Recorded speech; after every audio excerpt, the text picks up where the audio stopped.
स्वामी जी हैं बलरामाचार्य जी महाराज जी। राधे कृष्णा। राधे संजय जी। देखिए महाराज जी, आज सब है हमारे पास। जय श्री राम भी आज हमारे पास, हर हर महादेव भी हमारे पास आज, सब है। चित्रकूट से भी हमारे पास आज बहुत कुछ संदेश है।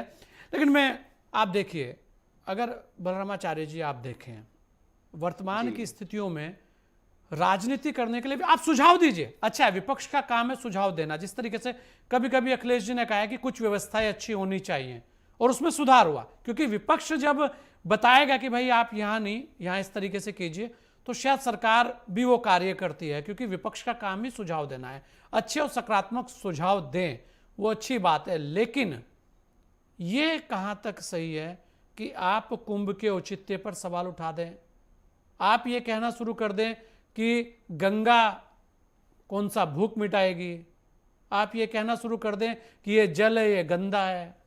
आपके पास कहने गए क्या लोग कि उस जल में नहा के हमारी तबीयत खराब हो गई? 65 करोड़ लोग, 60 करोड़ लोग अगर नहा के स्नान कर कर वहां जा रहे हैं और वो शुद्ध है, तो आपको क्या दिक्कत है भाई? आपको कैसे पता लगा कि वहां पर गंगा जो है वो गंदी हो गई, त्रिवेणी का जल है वो जो खराब हो गया? उसकी टेस्टिंग शुरू हो गई और दिखाना भी शुरू कर दिया लोगों ने, देखिए टेस्टिंग हो रही है। कोई कह रहा है कि यहां पर इतने सारे लोग हैं, मलमूत्र का त्याग क्या करेंगे? 150 करोड़ की जनसंख्या हो गई, तो अब नहीं चिंता हुई आपको? आज यहां केवल कुंभ में चिंता हो रही है आपको? तो ये जो विषय हैं, आखिर ये क्यों उठ रहे हैं और इस तरीके के विषयों के पीछे कौन सी साजिश है? जी महाराज जी। बहुत बहुत सुंदर बात कही है आपने संजय जी। और नेटवर्क 10 के माध्यम से मैं कहना चाहूंगा, 60 से 65 करोड़ श्रद्धालुओं ने आस्था की डुबकी लगाई है और संगम त्रिवेणी में निर्मल जलधारा जो प्रवाहित हो रही है, जो सबका मंगल और कल्याण करने वाली है। एक मेढक को आप सोने की कुर्सी में बिठाल दीजिए, वो दौड़ करके तुरंत कीचड़ में जाकर के कूदेगा, क्योंकि वह उसका स्वभाव है। तो जो कई लोग सत्ता पर उंगलियां उठा रहे हैं, लेकिन मैं कुंभ में रहा हूं, वहां मैंने सेवाएं देखी हैं और आपसे भी मैं वहां मिला।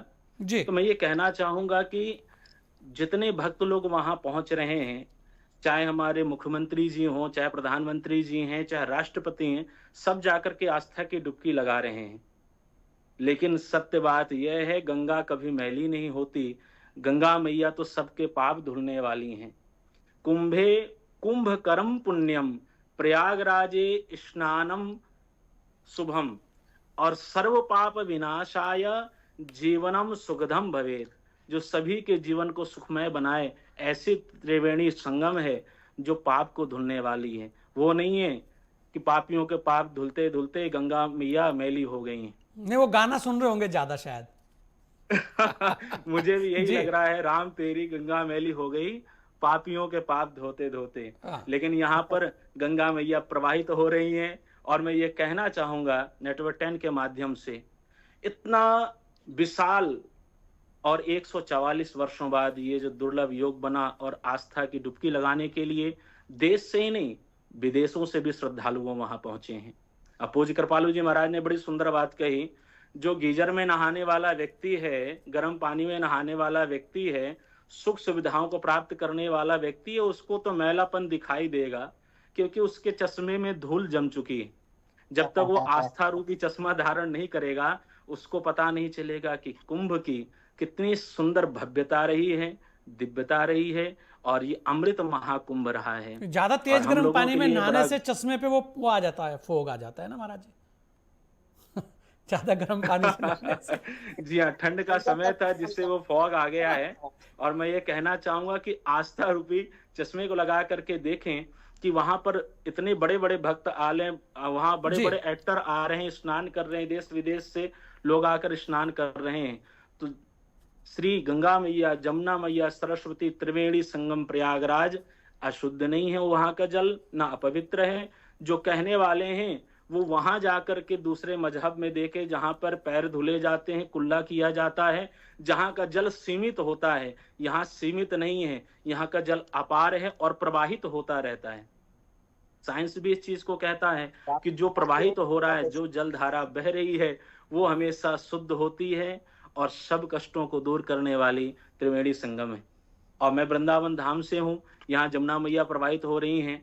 तो ये जमुना मैया जाकर के जब संगम में प्राप्त होती हैं, गंगा जमुना सरस्वती तीनों का मिलाप वहां होता है, जो सबका कल्याण करने वाला, सबका मंगल करने वाला है और सबको एक में जोड़ने वाला है। वहां पर कोई जाति नहीं देखी गई। जब भंडारा और लंगर की सेवा हो रही है, सब एक ही पंक्ति से बैठे हुए हैं।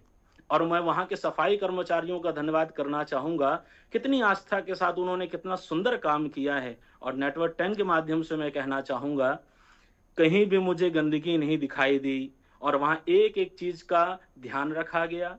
60 से 65 करोड़ जनसंख्या में भक्त श्रद्धालु जहां पहुंचे, विचार कीजिए वहां की व्यवस्था कैसी होगी। लेकिन इतनी सुंदर व्यवस्था के लिए प्रधानमंत्री जी को और मुख्यमंत्री जी को मैं धन्यवाद करना चाहूंगा।